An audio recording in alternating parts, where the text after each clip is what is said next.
current is rate of flow of positive charge. Don't say charge, rate of flow of positive charge. When electrons move in one direction, the direction of current is taken opposite to flow of electrons. The area under current versus time diagram gives you the amount of charge transferred. ये तीन चीज आपको बहुत याद रखना है. एक हुआ current is defined as rate of flow of positive charge. दूसरा हुआ electrons are negative charges. Through conductors only electrons move, positive charges cannot move because they are big in size. वो कोई नहीं पूछेगा why electrons can only move. They will ask you who are the majority carriers in case of solids. You will say electrons are the majority carriers of current. अच्छा, what is the relation between direction of current and direction of flow of electrons? Direction of flow of electrons is opposite to direction of flow of current. तीसरा पूछेंगे what does the area under the current versus time diagram represent? It is charge transfer. इतना याद रखना, इतना को समझाने के लिए मैं इतना वाइड बेस बनाया था. ठीक है, ये क्वेश्चन देखिए. The current in a wire, question number 8 था. The current in a wire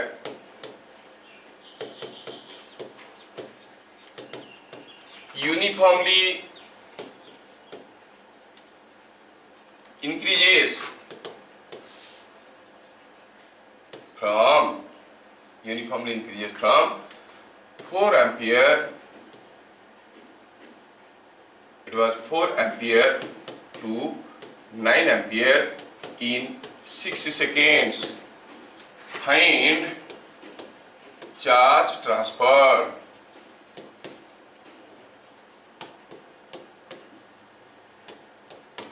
तो ऐसा केस में पहले हम देखेंगे कि कैसे वेरी कर रहा है ये करंट. करंट समय के साथ बदल रहा है. शुरू में क्या था, ओनली 4 एम्पियर्स और यूनिफॉर्मली इंक्रीज कर गया, मतलब ऐसे स्ट्रेट लाइन. अच्छा, कितना बन गया इंक्रीज करते करते 9 एम्पियर्स. कितनी समय में ये हाल हुआ, 6 सेकेंड्स में. पूछा है what is the charge transfer. तो आप जानते हो कि चार्ज ट्रांसफर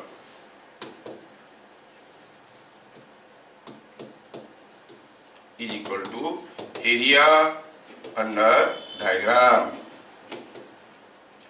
डायग्राम के नीचे जो एरिया है, कितना है एरिया, ऑब्वियसली दिस ट्रापीजियम का एरिया.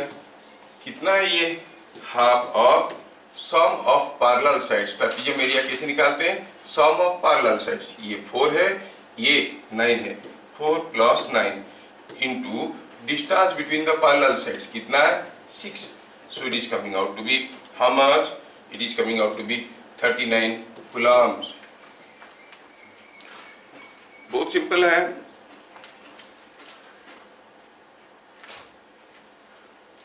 अगर हीराकुद से राउरकेला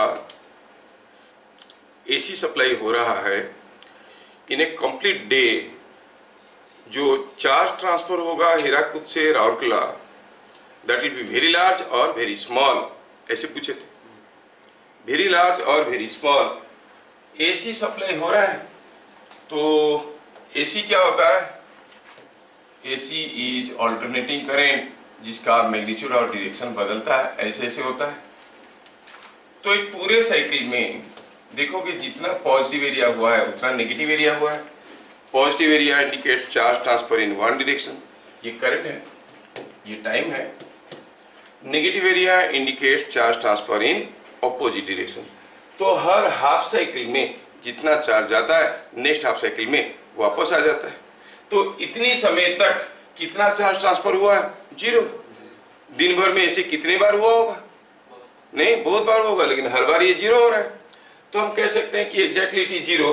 और हो सकता है कि चीज कुछ यहाँ पे खत्म हो गया, नहीं एक दिन खत्म हो गया यहाँ पे, तो हम कहेंगे the charge transfer is very small, क्योंकि हर साइकिल में जितना जाता है उतना वापस आ जाता है.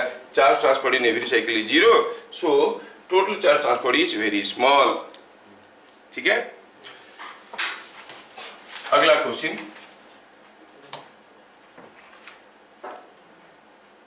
Next question number 9.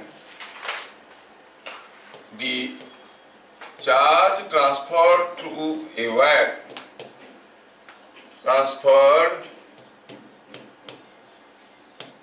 through a wire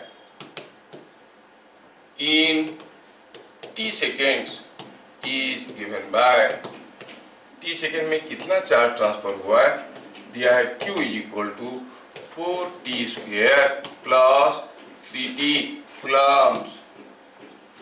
Find current in the wire at t is equal to 1 second. t is equal to 1 second में क्या करंट जा रहा था? Here you are already given q as a function of t. Current का क्या formula है? I is equal to dq by dt. नहीं तो I ये जो करंट पूछा है t इक्वल टू 1 सेकेंड में ये क्या है? It is the instantaneous current, क्योंकि एक पर्टिकुलर इंस्टेंट में पूछ रहा है। तो हम जानते हैं कि इंस्टेंटेनियस करंट का फॉर्मूला होता है dq बाई dt और डेरिवेटिव निकालना आपको आता है। q दिया गया है 4t square plus 3t Coulomb's.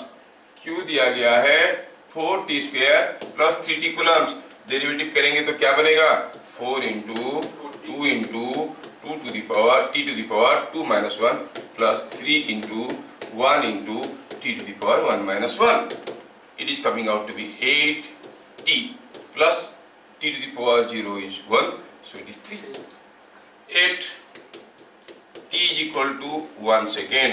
क्या हो जाएगा करंट? 8t plus 3 उसमें डालना है t is equal to 1, so 11 ampere. ठीक है, चलिए आज हम लोग नेक्स्ट इंपोर्टेंट आर्टिकल देखेंगे, दैट इज कॉल्ड रेजिस्टेंस.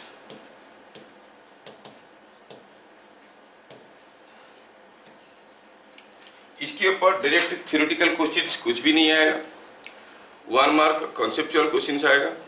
इसलिए हम लोग सारा चीज को समझेंगे, लिखेंगे थोड़ा सा जितना आपका नोट में होना है. ठीक है, व्हाट इज रेजिस्टेंस? रेजिस्टेंस किसको कहते हैं? It is defined as opposition to flow of current. It is defined as opposition to flow of current. जब किसी एक वायर के अंदर से करंट फ्लो कर रहा है, उसको जो ऑपोजिशन मिल रहा है उसको हम कहेंगे रेजिस्टेंस. जैसे कोई बॉडी किसी एक सरफेस पे मान लो हम फेंक दिए, स्लाइड करके जा रहा है, उसको कुछ रोकने वाली फोर्स है जिसके चलते ये जाके रुक जाता है. कौन सा फोर्स उसको रोकने की कोशिश कर रहा है? I am giving you choices, weight, normal reaction, frictional force. कौन रोक रहा है? Frictional force. Means resistance to this motion is the frictional force, जो इसको रोकने की कोशिश कर रहा है. सिमिलरली जब किसी एक वायर के अंदर से करंट फ्लो हो रहा है, कौन उसको रोकने की कोशिश कर रहा है? ठीक है, तो सारा चीज लिखेंगे नहीं, जैसे मैं बताया सारा चीज समझेंगे, थोड़ा सा कुछ लिखेंगे. पहले समझो कि हाउ द करंट फ्लोज. ये कोई एक वायर है जिसके अंदर से करंट फ्लो कर रहा है. ये वायर के अंदर से करंट फ्लो कर रहा है. ये कोई पाइप नहीं है, ये एक सॉलिड कंडक्टर है. मतलब it is packed with atoms. सोचो कि ये इसके अंदर का एक एटम है और ये उसका इलेक्ट्रॉन है, ये न्यूक्लियस है. ठीक है ना. अब आप चाहते हो कि इसके अंदर से करंट फ्लो कर जाए, तो आप किसी तरह से एक इलेक्ट्रॉन को इसके अंदर से फेंकते हो, वो पार हो जाएगा. तो आप कहोगे इलेक्ट्रॉन ऐसे चला गया, मतलब करंट ऐसे चला गया, है कि नहीं. जब ये इलेक्ट्रॉन जाएगा अंदर से, रास्ता तो खाली नहीं है, ट्रैफिक जाम है, तो ये इलेक्ट्रॉन क्या करेगा? जाएगा अंदर तो बहुत सारे इलेक्ट्रॉन के साथ टकराएगा. बहुत सारे इलेक्ट्रॉन के साथ टकराने के बाद क्या होगा? ये एक ऐसा जिगजैग पाथ फॉलो करते हुए टकराते टकराते ये ऐसे निकल के आएगा. सीधा ऐसे निकल के नहीं आएगा, है कि नहीं. अब इसको यहां से घुस के यहां पर निकलने में क्या क्या दिक्कतें मिली? पहला दिक्कत हुआ कि बहुत बार टकराना पड़ा, नहीं. So the number of collisions met is the most prime factor which decides what is the resistance. Resistance किसके ऊपर डिपेंड करता है? Number of collisions made by external electron passing through the material. समझ में आया? जितने ज्यादा कोलिजन होंगे उतने ज्यादा होगा ऑपोजिशन। सोचो आप एक जगह से दूसरी जगह दौड़ के जाना चाहते हो और रास्ते में ढेर सारे लोग खड़े हुए हैं, टकरा टकरा के जाओगे। जितने ज्यादा लोग खड़े रहेंगे, जितने ज्यादा बार टकराओगे, आप कहोगे उतने ज्यादा ऑपोजिशन टू फ्लो है कि नहीं? जितनी ज्यादा बार टकराओगे उतनी ज्यादा ऑपोजिशन टू मोशन है। सिमिलरली यहाँ पर जितने ज्यादा कोलिजन होगा आप कहोगे उतना स्ट्रॉन्ग ऑपोजिशन है। तो पहले जो चीज समझे उसको थोड़ा सा लिखेंगे। Resistance of a material basically depends on bit number 1, number of collisions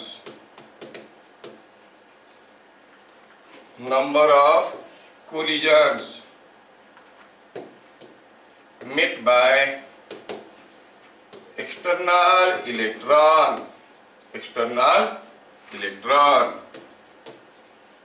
while passing through it, just a minute, while passing through it,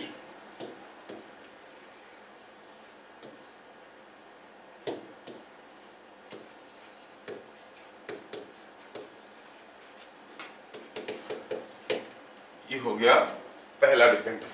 जितनी ज्यादा टकराव होगा उतनी ज्यादा ऑपोजिशन होगा। Try to feel everything. Mechanics में तो you are able to visualise something is rolling, means आप देख सकते थे रोल करते हुए नीचे आ रहा है ना? यहाँ तो कुछ दिख नहीं रहा है। इफ यू डोंट विजुअलाइज तो न्यूमेरिकल करने में मुश्किल आ जाएगा। क्लास 12 में ये जो पार्ट है इसके ऊपर ही इंपॉर्टेंट चीज आते हैं, ड्रिफ्ट वेलोसिटी, जो कि रेगुलर क्वेश्चन है। ऐसा कोई साल नहीं है जिस साल ड्रिफ्ट वेलोसिटी के ऊपर क्वेश्चन नहीं आया। Every year it has come. So to understand that you must understand how the external electron which is thrown into this material is passing through this। Sir electron को फेंकते कैसे, सबर करो, उसके लिए भी तरीका है, पढ़ेंगे हम लोग। हम पहले भी पढ़ चुके हैं ना। When an electron or a charge is moved over a potential difference it gains a kinetic energy। तो हम कोई बैटरी लगाते हैं, इलेक्ट्रॉन को उसके ऊपर से एक्सीलरेट करवाते हैं, कुछ काइनेटिक एनर्जी लेके घुसता है अंदर। जितने ज्यादा बड़ा बैटरी होगा, जितना ज्यादा पोटेंशियल डिफरेंस वाला बैटरी होगा, उतनी ज्यादा काइनेटिक एनर्जी में घुसेगा, चीर फाड़ के निकल जाएगा। लो वोल्टेज वाला होगा तो कम काइनेटिक एनर्जी के लेके जाएगा, आसानी से निकल नहीं पाएगा, फंस जाएगा। नहीं? अच्छा, तो पहला चीज देखिए कि what will be the number of collisions, that is the prime factor deciding what is the resistance. चलिए अब सोचो कि आप यहां से दौड़ के जाना चाहते हो यहाँ पे, ठीक है, you want to come to here, और रास्ते में ढेर सारे पैकेट्स पड़े हुए हैं, ये खाली कार्टून्स पड़े हुए हैं। अब आप जब दौड़ के जाओगे रास्ते में, या फिर मान लो कि कोई बॉल को फेंकोगे, कोई बॉल को ऐसे जोर से फेंक दी, वो बॉल इसको टकराएगा, फिर इसको टकराएगा, फिर इसको टकराएगा, फिर इसको, फिर इसको, फिर इसको, ऐसे करते करते ये बॉल फाइनली निकल के आएगा, अगर जोर से आप फेंकोगे तो, है कि नहीं? तो कितना देर में निकल के आएगा, how fast the ball will go, what will be the rate of flow of ball, depend करता है कि कितने सारे बॉडी के साथ वो टकरा है। जितने ज्यादा कोलिजन होगा आप कहोगे उतनी ज्यादा समय लगेगा, उतना स्मॉल रेट ऑफ फ्लो होगा, जल्दी जल्दी फ्लो नहीं करेगा। अगर बहुत सारे बॉल फेंकोगे तो धीरे धीरे धीरे धीरे निकलेंगे, क्योंकि बहुत सारा कोलिजन लेके निकल रहे हैं। कोलिजन के ऊपर डिपेंड करते हैं।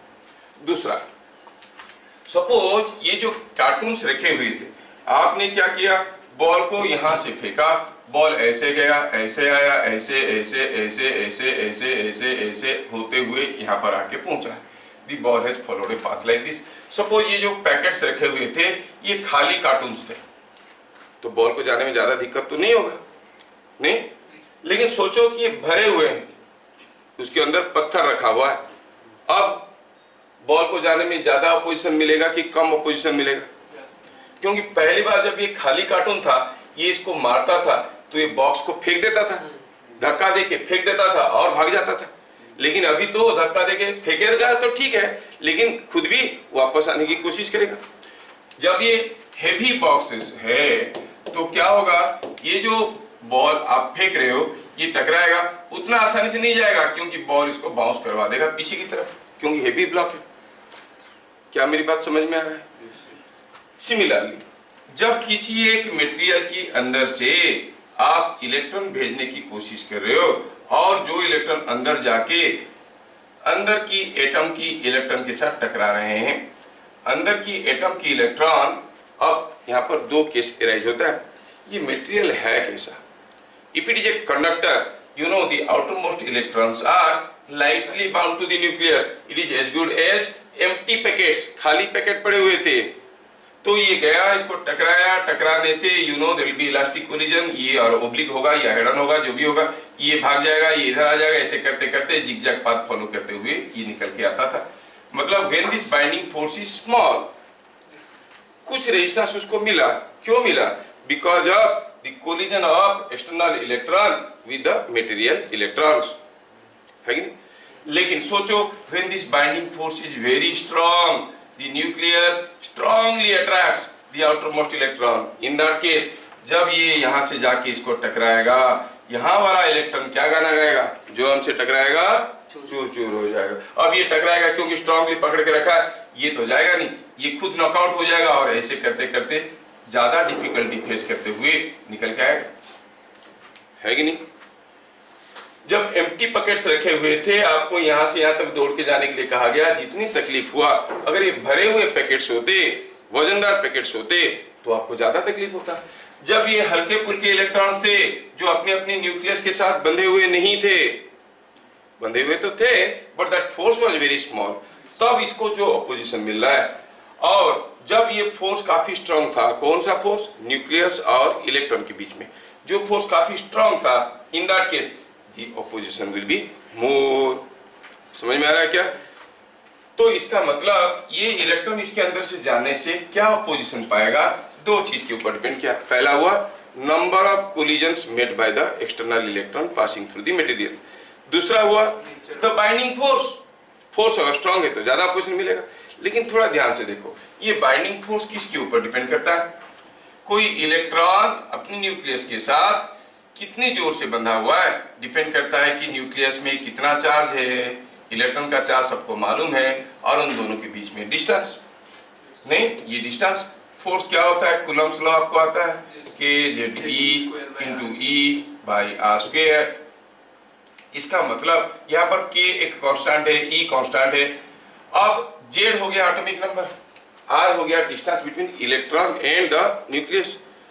So Z and R altogether depend upon the nature of the material, that is Z, and the electronic configuration. Electronic configuration decide करेगा कि ये इलेक्ट्रॉन यहाँ पे, कि यहाँ पे, कि यहाँ पे, है कि नहीं? तो बेसिकली हम कहेंगे कि जो बाइंडिंग फोर्स है ऑर्बिटल इलेक्ट्रॉन और न्यूक्लियस के बीच में, that binding force depends on the nature of the material. ठीक है? सो टू कंक्लूड एवरीथिंग, मैं कहूँ कि हमारा जो रेजिस्टेंस है, resistance of a material basically depends upon the number of collisions made by external electron while passing through it, and और किसके ऊपर डिपेंड करता है? ये सीधे लिखेंगे, depends on nature of the material.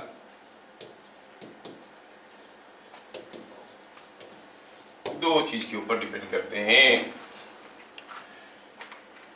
ठीक है, दो चीज के ऊपर डिपेंड करते हैं। अच्छा, ये नंबर ऑफ कोलिजन के ऊपर डिपेंड करता है और नेचर ऑफ मटेरियल के ऊपर डिपेंड करता है, नहीं? चलिए, पॉइंट नंबर 3 पता चल गया है कि नंबर ऑफ कोलिजन के ऊपर डिपेंड करता है। अब नंबर ऑफ कोलिजन कितना होगा वो किसके ऊपर डिपेंड करता है? लेट अस सी। सपोज हम कहेंगे कि ये कोई एक वायर है और सेम थिकनेस का एक दूसरा वायर भी है जो कि इससे थोड़ा ज्यादा लंबा है।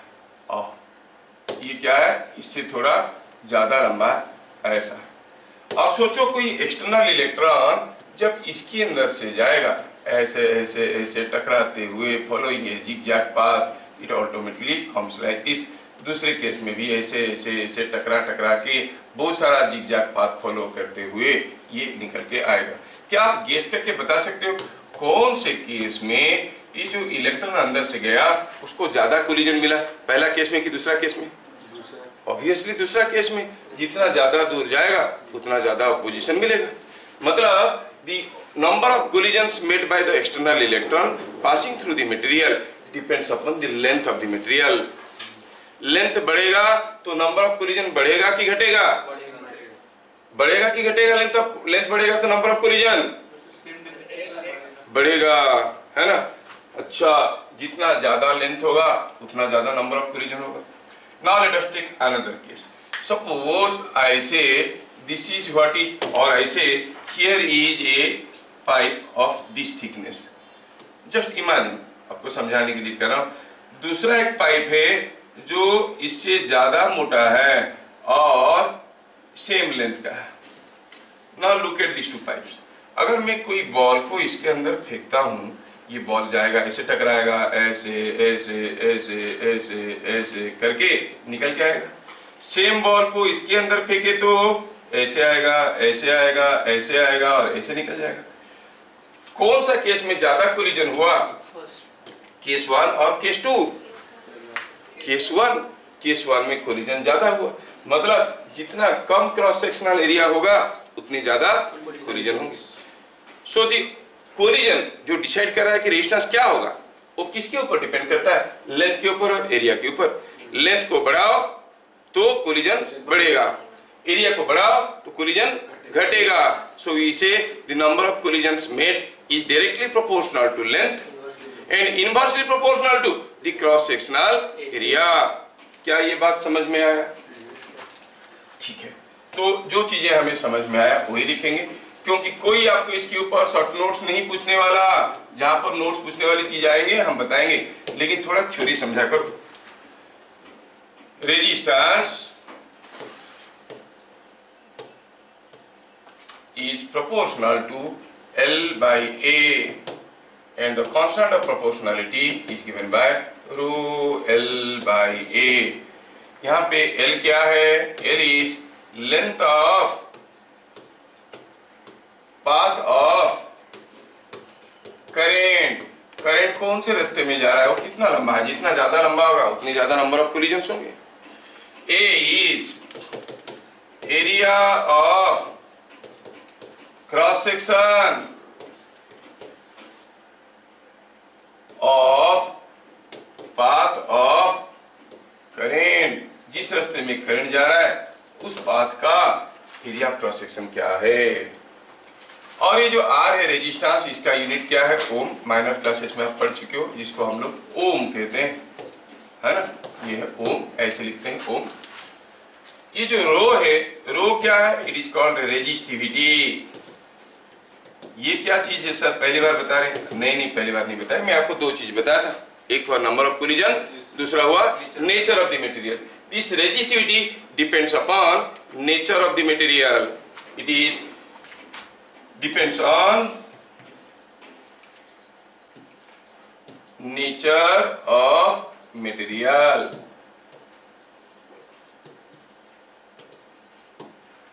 Resistivity depends upon nature of the material. तो ये जो चीज है, ये तीन चीज मिलके डिसाइड करते हैं what will be the resistance of the material. समझ में आया?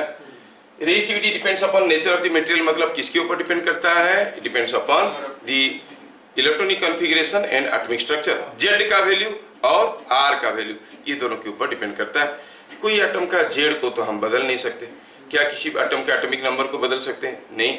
लेकिन इलेक्ट्रॉनिक कॉन्फ़िगरेशन को कम ज्यादा कर सकते हैं डिफरेंट टाइप की बॉन्डिंग के साथ। नहीं, R कम या ज्यादा हो सकता है। तो resistivity can be changed by doing some effect on it, but usually आप देखोगे कोई एक मटेरियल का रेजिस्टिविटी को चेंज करना उतना आसान चीज है नहीं। कॉपर का रेजिस्टिविटी फिक्स्ड है, छोटा सा पीस कॉपर ले लो या बड़ा सा पीस कॉपर ले लो, नेचर के ऊपर डिपेंड करता है। ध्यान रहे कि depends on nature of the material. जब तक मटेरियल सेम है रेजिस्टिविटी सेम रहेगा। बाद में हम पढ़ेंगे कि ये टेम्परेचर के साथ बदलता है, लेकिन अभी फिलहाल की बात करें कि it depends on nature of the material, है ना। थोड़ा सोचो, अगर आपको समझ में आ गया, सपोज एक लंबा वायर था, इसका रेजिस्टेंस R था, सोच लो। अब इसको दो टुकड़े किए, 2 हाफ्स इक्वल लेंथ के। अब ये जो आधा टुकड़ा हो गया, इसका रेजिस्टेंस R होगा कि R से ज्यादा होगा कि R से कम होगा? क्योंकि R is directly proportional to length.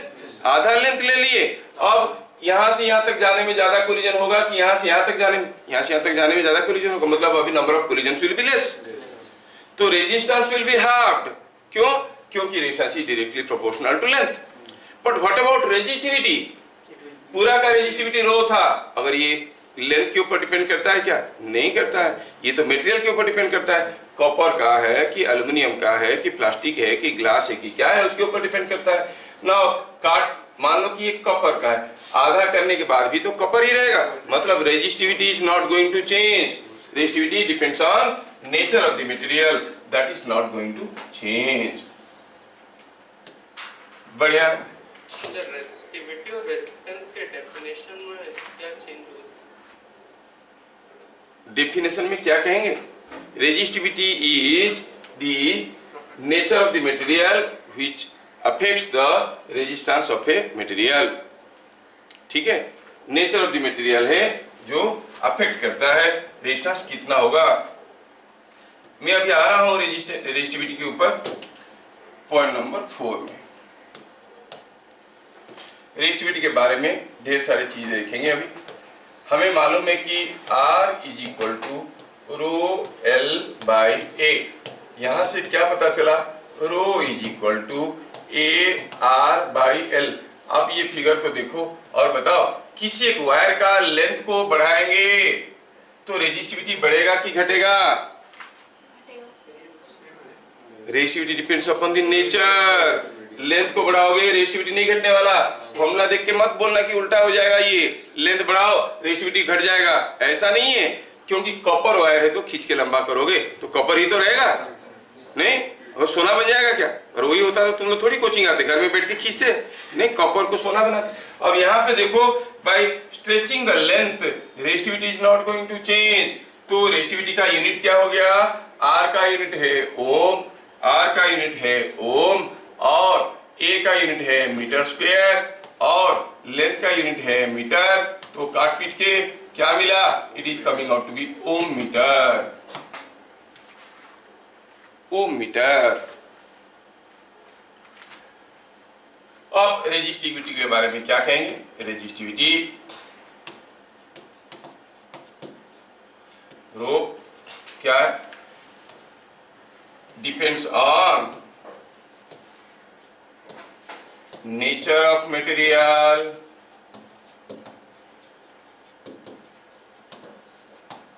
अच्छा, और क्या है? नेचर के ऊपर डिपेंड करता है। नेचर मतलब समझ में आ रहा होगा।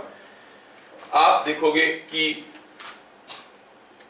लो resistivity for conductors resistivity is of the order 10 to the power -6 ohm metre. ध्यान रहे कितना छोटा है कंडक्टर के लिए, कॉपर के लिए। आप देखोगे resistivity is of the order of 10 power -6 ohm metre. For insulators, insulator में रेजिस्टेंस ज्यादा है कि कम है? इंसुलेटर में ज्यादा है, जिसमें करंट फ्लो नहीं करता है नहीं। For insulators rho is of the order 10 to the power -8 ohm, +8 ohm metre. मतलब कितना ज्यादा है देखो, 10 पावर 8 ओम मीटर। ऐसा होता है। कॉपर के लिए जाओगे resistivity is very low. If you go for glass, would, mica के लिए देखोगे resistivity is very high. It's a perfect insulator. क्या आप लोग कभी माइका देखे हो? नहीं देखे हो? अरे आपका जो इलेक्ट्रिक आयरन होता है उसके अंदर एक कॉइल रहता है, वो कॉइल के का प्लेट रहता है ऐसा शेप का, है ना, और उसके ऊपर कॉइल रहता है, शॉर्ट हो जाएगा बोल के एक जिंक जिंक कलर का एक रहता है ना, प्लास्टिक जैसा एक लेयर रहता है, इसके ऊपर रखते हैं इसको, हाँ क्या बोलते हैं उसको, अभ्र, ठीक है, हाँ उसको माइका कहते हैं। वेरी स्ट्रॉन्ग इंसुलेटर है, इसके अंदर से तो हीट पास नहीं करता और साथ साथ हीट आसानी से पास नहीं करता, और ये क्या कहते हैं, करंट तो नामुमकिन है क्योंकि वेरी हाई रेजिस्टेंस है, ठीक है। तो ये हो गया। अब रेजिस्टिविटी डिपेंड करता है ये सब चीजों के ऊपर, लेंथ और एरिया के ऊपर डिपेंड नहीं करता है, नहीं। तो रेजिस्टिविटी के बारे में 3 चीज याद रखें। Now just to understand, suppose हम कहेंगे कि हमारे पास कोई एक वायर है और कोई एक रॉड है जो दिखने में ऐसा कोई एक रॉड है, इसका लेंथ दिया है L और ये रेडियस दिया है R। पूछा है बताओ what is the resistance across A and B। दिया क्या है, इसका रेजिस्टिविटी 0। रेजिस्टिविटी आप खुद से पता नहीं कर सकते हो क्योंकि अलग अलग मटेरियल का अलग अलग होता है। जब भी होगा क्वेश्चन उसमें रो दिया रहेगा, रो का वैल्यू, रेजिस्टिविटी का वैल्यू दिया रहेगा।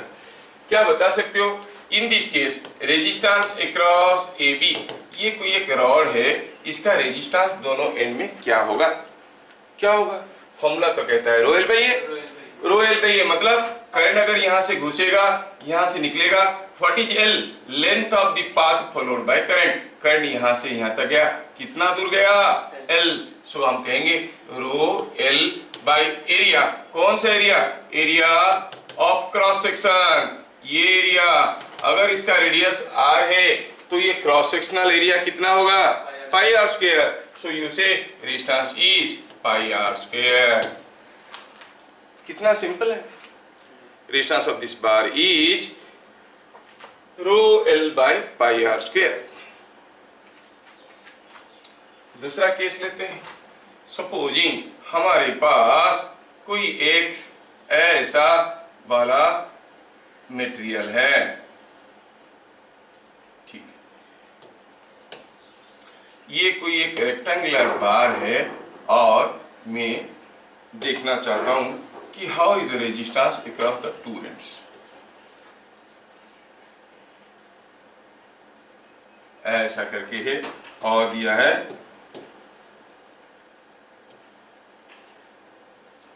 ये एक बार है जिसमें ये सब डायमेंशंस दिया हुआ है। ये लेंथ दिया हुआ है A, ये लेंथ दिया हुआ है B, ये लेंथ दिया हुआ है C। देख लो, I hope you are able to follow it.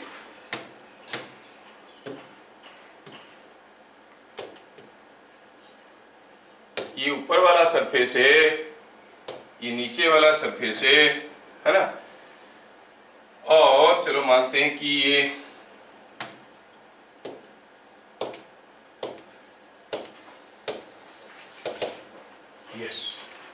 देखो, तो ये जो बार आपको दिया गया है, सपोज इसका रेजिस्टिविटी दिया है रो।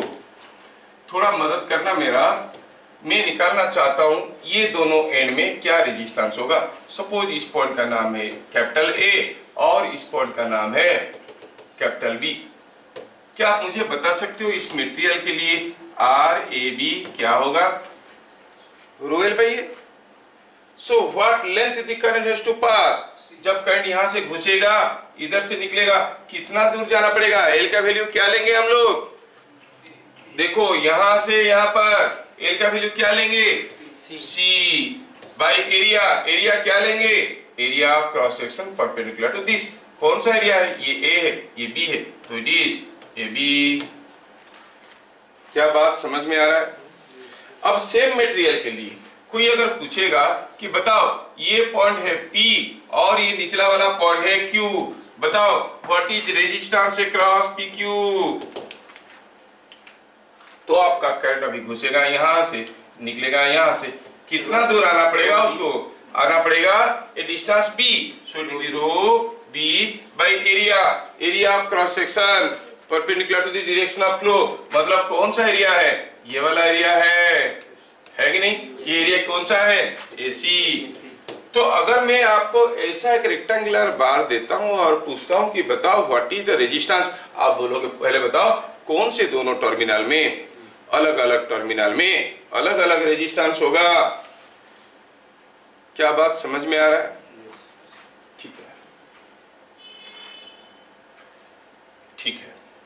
तो let us see the next.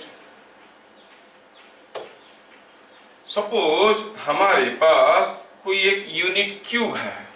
I have got a cube. ये कोई क्यूब है ऐसा, ये क्यूब है।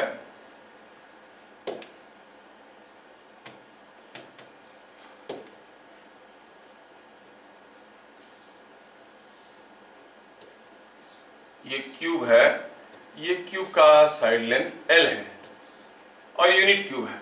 मान लो ये क्यूब है जिसका साइड लेंथ है 1 metre.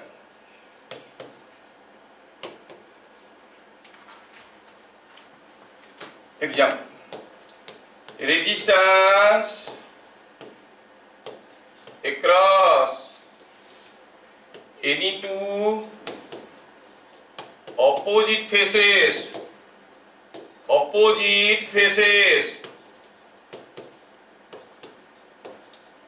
of a unit cube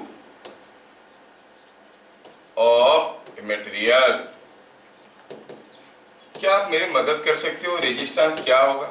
कोई भी दो ऑपोजिट फेस, मान लो ऊपर नीचे, इधर वाला आगे पीछे या लेफ्ट राइट, किसी भी दो फेस में क्या फॉर्मूला लगाएंगे? It is row.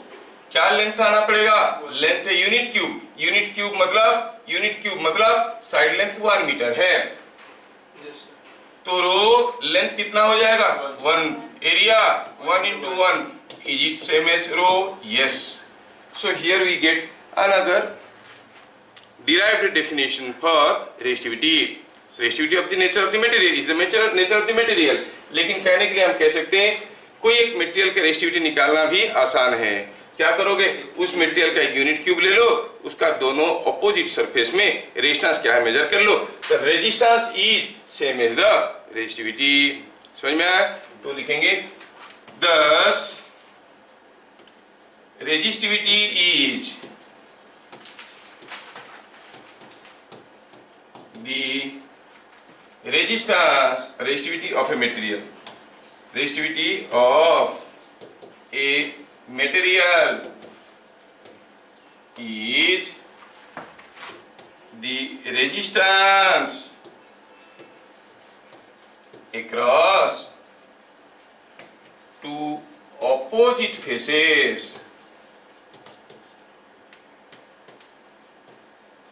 of a unit cube of the material।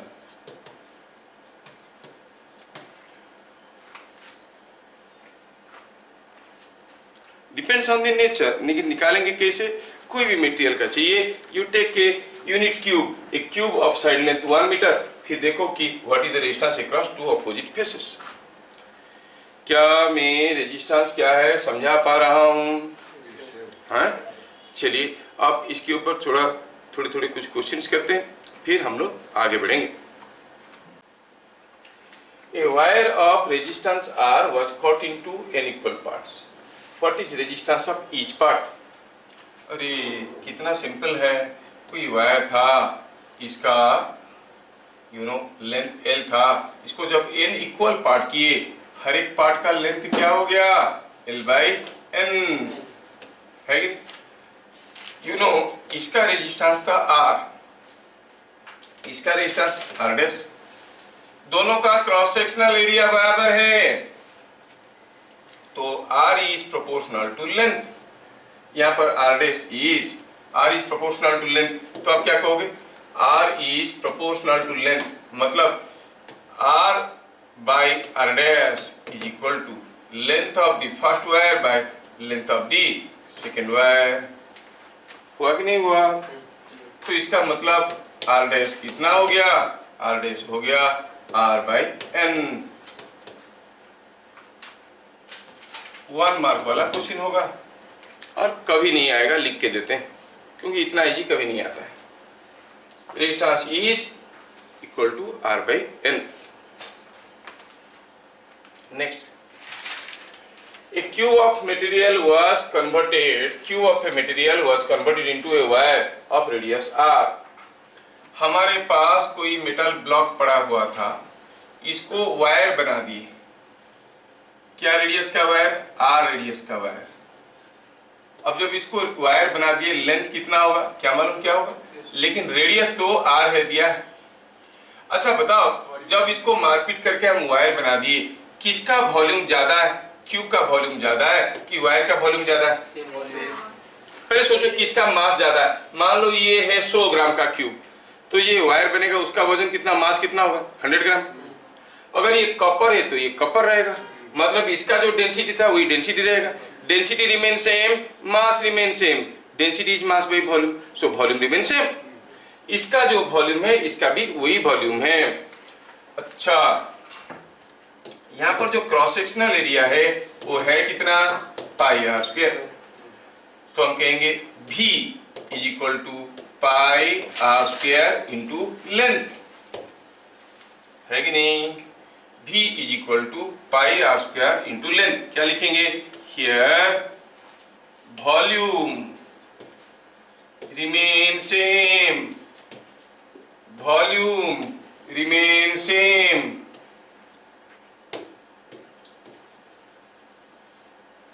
है ना?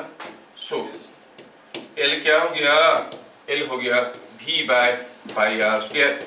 सर V तो दिया नहीं, कोई जरूरत भी नहीं है, लेकिन जो भी है V is a constant, pi is a constant, radius R दिया हुआ है, तो रेजिस्टेंस क्या हो जाएगा? Rho L by A।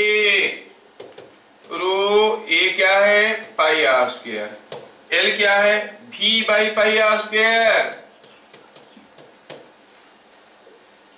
क्या देख रहे हो आप? इसमें मिल रहा है कि जो आपका V है,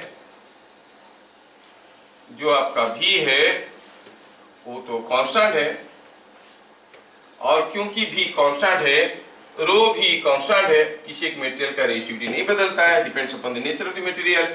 सिंपलीफाई करो तो ये मिला rho V by pi square into R to the power 4।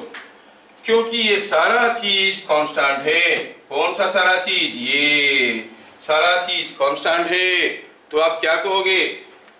इसका मतलब ये हुआ कि R is proportional to 1 by R to the power 4 और proportional to R to the power -4। समझ में आया क्या? यहाँ पर दिया है R is proportional to R to the power n, और आपका निकला R is proportional to R to the power -4, मतलब n का वैल्यू कितना है?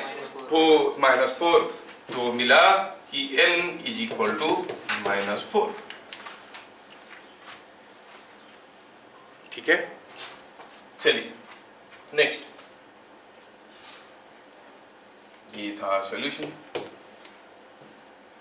If a wire of resistance R is stretched till its length becomes n times, length क्या हो गया?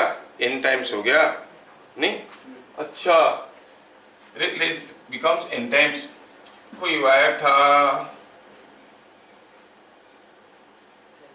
जिसका लेंथ L था, इसको खींच के आपने क्या किया? लंबा कर दिया। अब लंबा कर दोगे तो ये वायर मोटा हो जाएगा कि पतला हो जाएगा? खींच के लंबा कर देंगे तो पतला हो जाएगा। मतलब अगर पहले क्रॉस सेक्शनल एरिया A था, अब कुछ दूसरा होगा क्रॉस सेक्शनल एरिया। अच्छा, खींच के लंबा करने से अगर पहले था रेजिस्टिविटी रो, अब रेजिस्टिविटी ज्यादा होगा कि कम होगा? लेंथ बढ़ गया है। Resistivity depends upon nature of the material. अच्छा, तो ये रो ही रहेगा, लेकिन लेंथ कितना हो गया? n टाइम्स, मतलब NL। पहला वाला और दूसरा वाला को ध्यान से देखो, किसका वॉल्यूम ज्यादा है? Volume is same. Now you will say volume does not change, मतलब A into L is equal to A dash into NL एडस क्या है, क्रॉस सेक्शनल एरिया दूसरे केस में, ए क्या है, cross sectional area first case में। ये सारा चीज लिखने की जरूरत नहीं है, फिगर बना दो, कॉपी करेक्शन करने वाला देख के समझ जाएगा, ठीक है।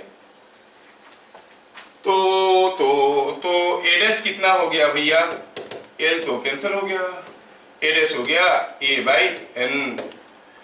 दिया है वायर ऑफ रेजिस्टेंस R, क्या दिया है, ये जो पहला केस था उसमें रेजिस्टेंस क्या था, R था, तो R का वैल्यू कितना है, रो L/A। हम एस्यूम कर लिए कि लेंथ L है, एरिया A है, दिया नहीं है, एस्यूम कर लिए।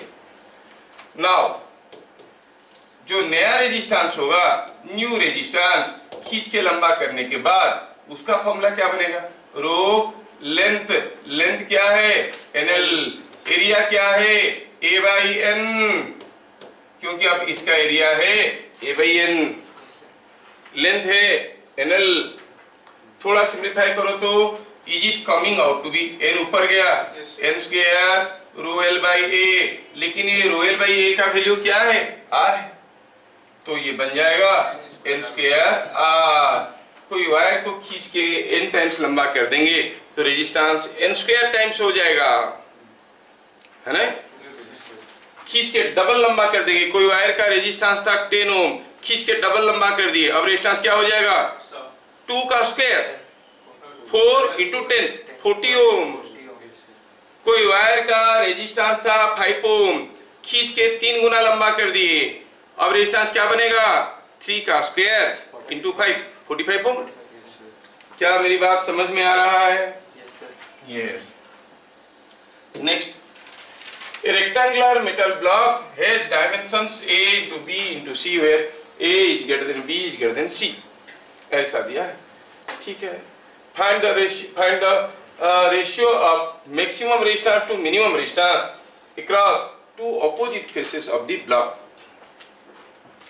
सपोज हम कहेंगे कि यहाँ पे कोई एक रेक्टेंगुलर ब्लॉक है, ऐसा है रेक्टेंगुलर ब्लॉक। ये जो रेक्टेंगुलर ब्लॉक है ये क्या हुआ है, उसका डायमेंशंस भी हमें दिया गया है। थोड़ा ड्रॉ करते हैं डायमेंशन को ड्रॉ करते हैं। ऐसा है, यहाँ पर ऐसा है, यहाँ पर ऐसा है, यहाँ पर ऐसा है। डायमेंशन दिया है A is greater than B is greater than C, मतलब ये A है, ये B है, ये C है, ये सबसे बड़ा, C सबसे छोटा। बोला इसका हर एक ऑपोजिट फेस में आप करंट निकालो, सॉरी रेजिस्टेंस निकालो। Find out the resistance across the opposite faces. Opposite faces में रेजिस्टेंस निकालो और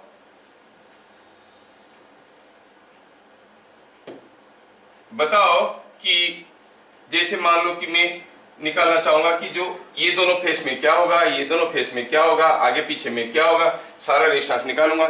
उसमें से जो सबसे ज्यादा रेजिस्टेंस है और सबसे कम रेजिस्टेंस है उसका रेशियो बताना है, ठीक है। हमें मालूम है कि रेजिस्टेंस इज रो L/A, ये सबको मालूम है। रेजिस्टेंस मैक्सिमम कब होगा, जब लेंथ मैक्सिमम होगा और एरिया मिनिमम होगा। तो क्या बता सकते हो कौन से दोनों एंड में हम रेजिस्टेंस निकालेंगे तो सबसे ज्यादा निकलेगा? ऑब्वियसली ये वाला फेस और ये वाला फेस, रेजिस्टेंस सबसे ज्यादा निकलेगा, लेंथ मैक्सिमम होगा और एरिया सबसे कम। तो ये कितना हो जाएगा बताओ? इट बी रो लेंथ कितना है A, एरिया कितना है BC। क्या मेरी बात समझ में आ रहा है? Yes sir, no? ना बताओ what is the minimum resistance? Minimum resistance कब होगा? जब लेंथ मिनिमम होगा और एरिया मैक्सिमम। एरिया मैक्सिमम होगा तो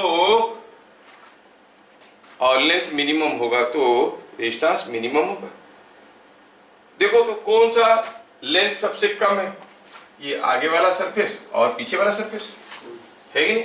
तो क्या लेंगे लेंथ बताओ, सबसे छोटा लेंथ क्या लेंगे सी, और सबसे बड़ा area A into B.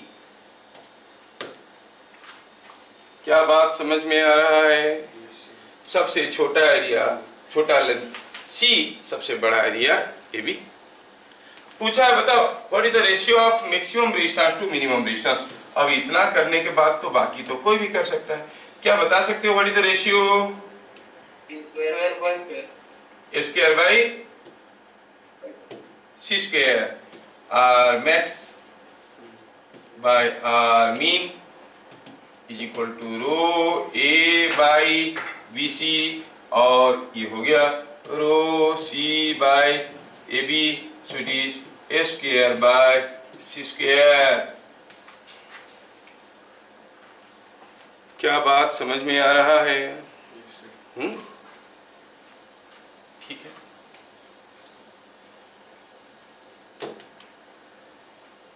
Here is a square plate. Consider the square plate of side length L and thickness T. What is resistance across AB? ये दोनों एंड में क्या होगा? 2010 में आया था। क्वेश्चन क्या था एग्जैक्टली इस लैंग्वेज में क्वेश्चन नहीं था, दिया था कि resistance across A B is proportional to L to the power N, N का वैल्यू बताओ। ठीक है, तो आगे अब हम रेजिस्टेंस निकालेंगे ए बी में, तो क्या हो जाएगा rho L by A, L मतलब करंट यहां से घुसेगा यहां से निकलेगा, कितना दूर जाना है एल डिस्टेंस जाना है। एरिया क्या है, दिस इज द एरिया, ये एरिया कितना है, थिकनेस टी है, लेंथ एल है, तो इट इज एल टी। तो क्या हुआ एल एल कैंसिल हो गया, it is rho by T. Does it depend upon L? No. वो क्वेश्चन ने दिया था कि resistance depends upon L by the relation R proportional to L to the power N. तो एन का value क्या लेंगे, जीरो। एल का वैल्यू कुछ भी हो वो डिपेंड नहीं करेगा। क्या सबको समझ में आया? ठीक है।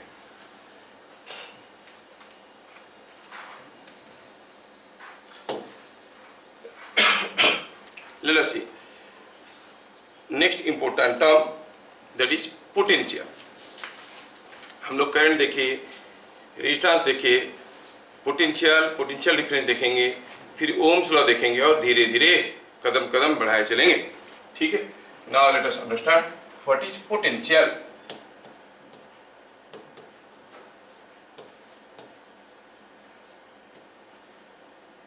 And potential difference. इलेक्ट्रोस्टैटिक्स में ऐसा चीज हम लोग पढ़ चुके हैं, ध्यान रहे कोई आपको डेफिनेशन नहीं पूछेगा डिफाइन व्हाट इज पोटेंशियल और potential difference in this chapter, कोई नहीं पूछेगा, लेकिन आपको समझना 100% जरूरी है। जस्ट लाइक टू टेबल, दो का टेबल कोई आपको पूछता नहीं है, 2 2 जा 4, 2 3 जा 6, लेकिन जिसको नहीं आता है उसका तो गया है कि नहीं, ऐसा ही कोई पूछेगा नहीं, लेकिन पूरे जरूरत की चीज है, ध्यान से देखना। मैं समझाने की कोशिश कर रहा हूं। पोटेंशियल एट एनी पॉइंट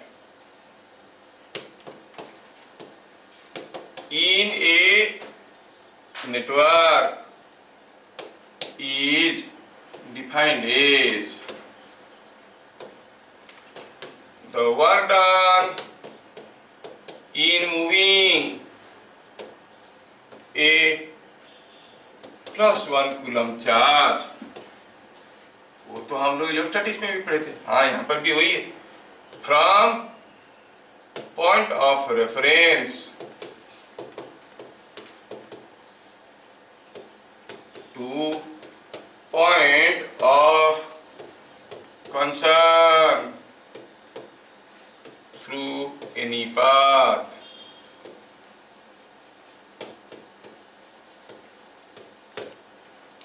क्या कह रहा है, पोटेंशियल कोई एक पॉइंट में आपको चाहिए, ध्यान रहे बार बार बोल रहा हूं, कोई नहीं पूछेगा डेफिनेशन ऑफ पोटेंशियल, रट्टा नहीं मारना है, खाली समझना है। Potential at any point in a network is defined as the work done in moving A +1 coulomb charge from point of reference. अब ये पॉइंट ऑफ रेफरेंस का मतलब क्या है, एंड पॉइंट ऑफ कंसर्न इसका मतलब क्या है। सपोजिंग आपके पास कोई एक सर्किट है, ऐसे ढेर सारे रेजिस्टेंसेस लगे हुए हैं, ये भी एक रेजिस्टेंस है, ऐसा करके ढेर सारे रेजिस्टेंसेस लगे हुए हैं, यहाँ पर कोई एक बैटरी लगा हुआ है और बहुत सारा रेजिस्टेंस। कोई पूछा what is the potential at this point A, what is potential of point A, तो डेफिनेशन क्या कहता है, it is the work done in moving A +1 coulomb charge from point of reference. इसमें पॉइंट ऑफ रेफरेंस क्या है, ध्यान से सुनो, यहाँ पे अगर एक पूरा सर्किट में एक ही बैटरी है तो हम उसका जो नेगेटिव टर्मिनल है उस नेगेटिव टर्मिनल को पॉइंट ऑफ रेफरेंस मानेंगे।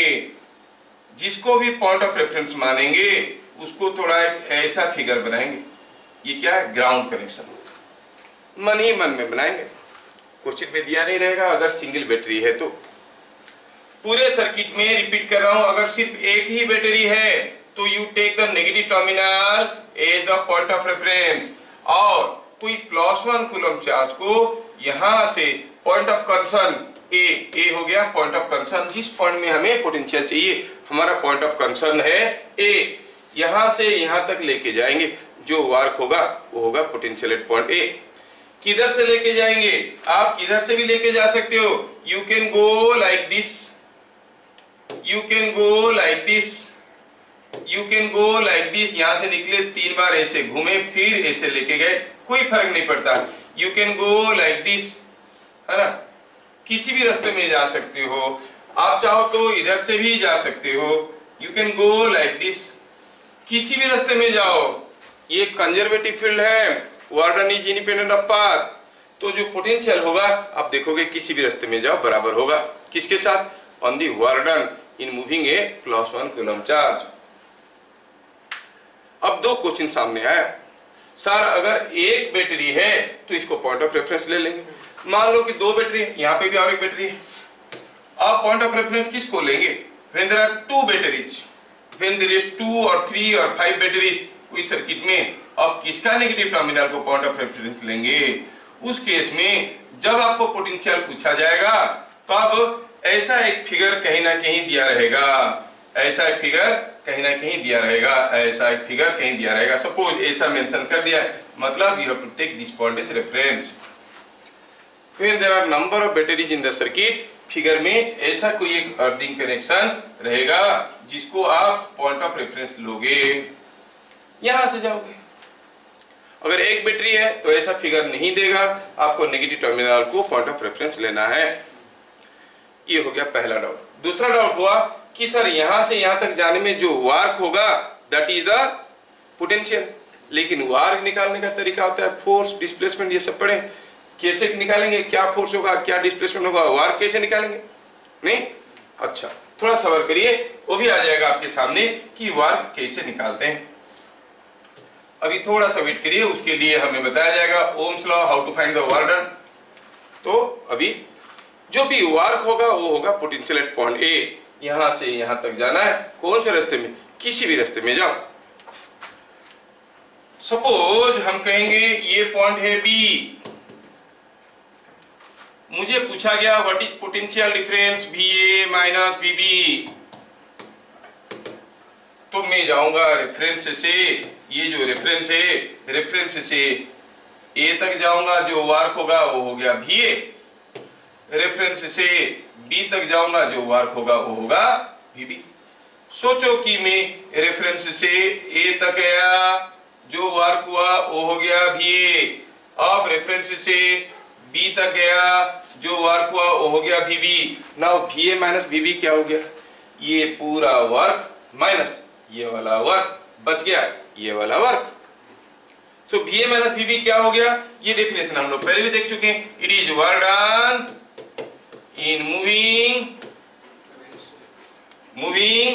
+1 कूलम चार्ज, कहां से कहां तक, फ्रॉम, याद रखना B2A, ये बड़ा कंफ्यूजन क्रिएट करता है। VA minus BB is the warden in moving A +1 coulomb charge from B2A। तो पोटेंशियल डिफरेंस निकालने का तरीका भी आसान है।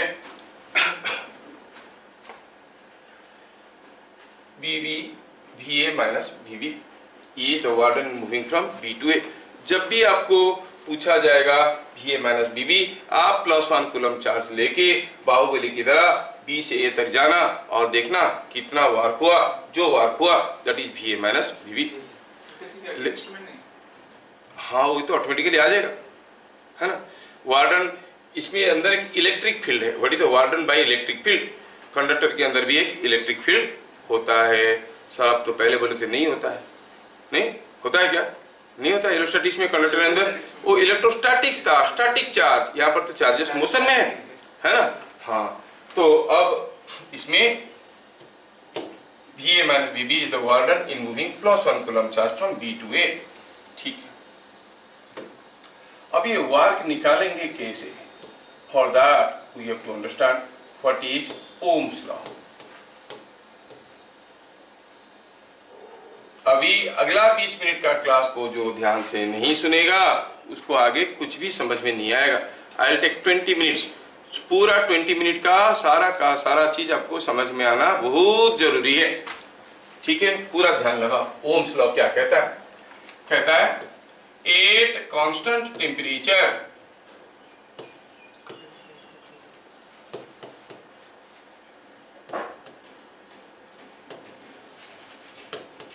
the current passing through a conductor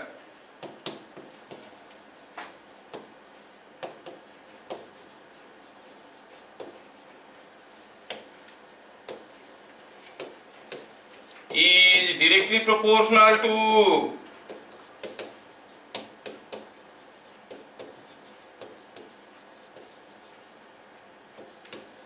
the potential difference across it।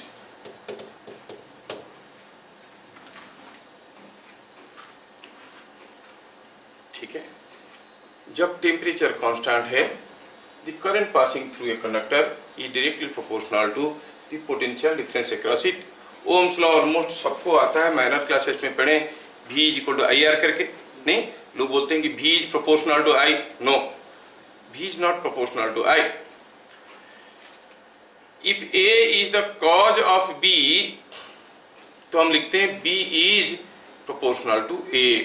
कौन, किसके चलते क्या हो रहा है? करंट फ्लो करने से पोटेंशियल डिफरेंस होता है कि पोटेंशियल डिफरेंस होने से करंट फ्लो करता है? When there is a potential difference, there will be electric field. When there is an electric field, the charges will flow। तो पोटेंशियल डिफरेंस कॉजेस से फ्लो ऑफ चार्ज और एक current.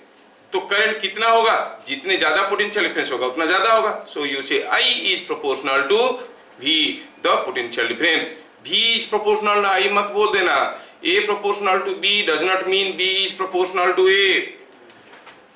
हम कहेंगे कि यहाँ पे कोई एक कंडक्टर है और रेजिस्टेंस है। ध्यान से देखना, ये पॉइंट का नाम है A, ये पॉइंट का नाम है B, और यहाँ से कुछ करंट जा रहा है A से B की तरफ। ये जो करंट है वो डिपेंड करता है किसके ऊपर? पोटेंशियल डिफरेंस के ऊपर। अगर कोई पोटेंशियल डिफरेंस नहीं है, कोई करंट नहीं। दोनों टर्मिनल को बैटरी के पॉजिटिव के साथ जोड़ो, कोई करंट फ्लो करेगा क्या? नहीं। एक को पॉजिटिव में, एक को नेगेटिव में जोड़ोगे तब पोटेंशियल डिफरेंस होगा, तभी कोई करंट फ्लो करेगा, है कि नहीं? तो एज पर द लॉ जो IAB है that is proportional to VA minus BB।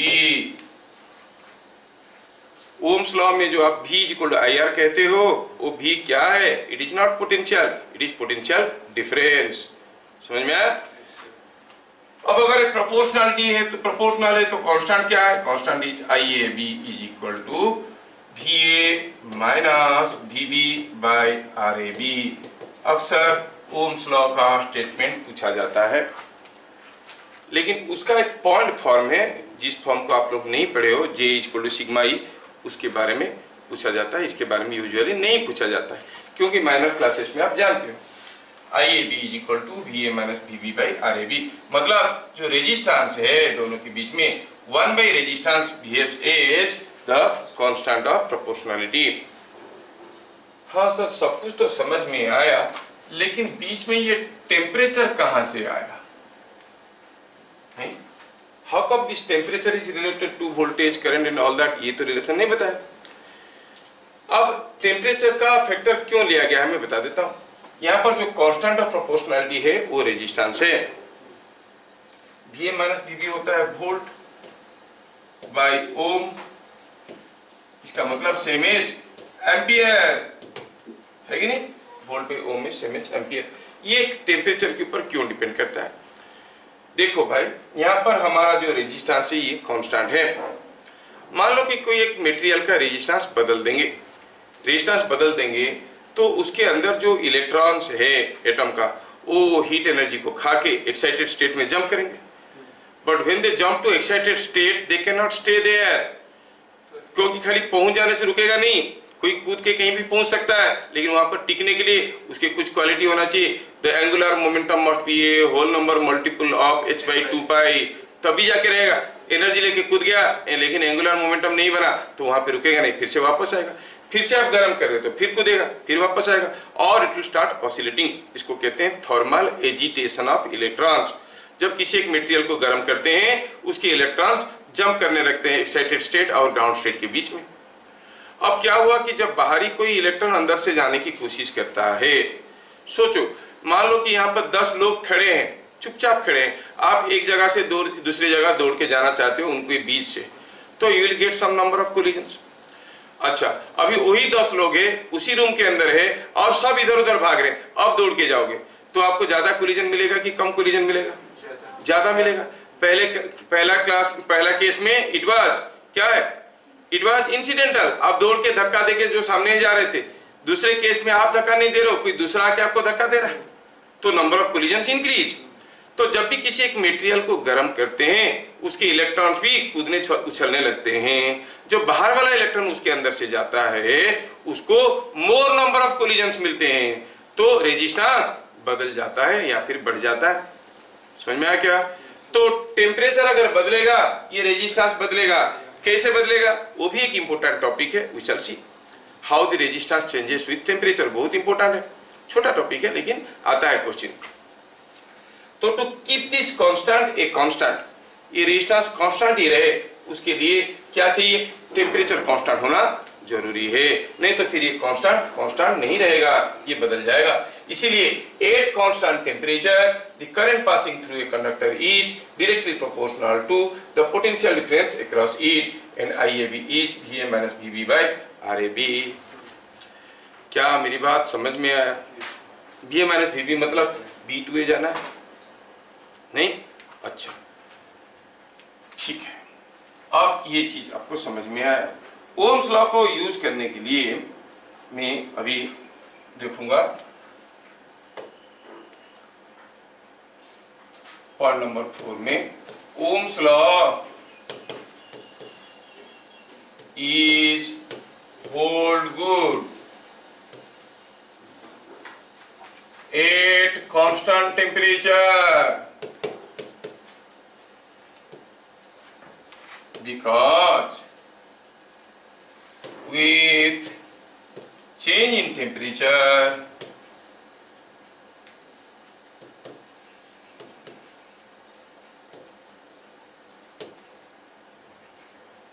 the resistance of a material changes। Resistance of a material changes, temperature बदलेगा तो रेजिस्टेंस ऑफ ए मटेरियल बदल जाएगा। समझ में आया?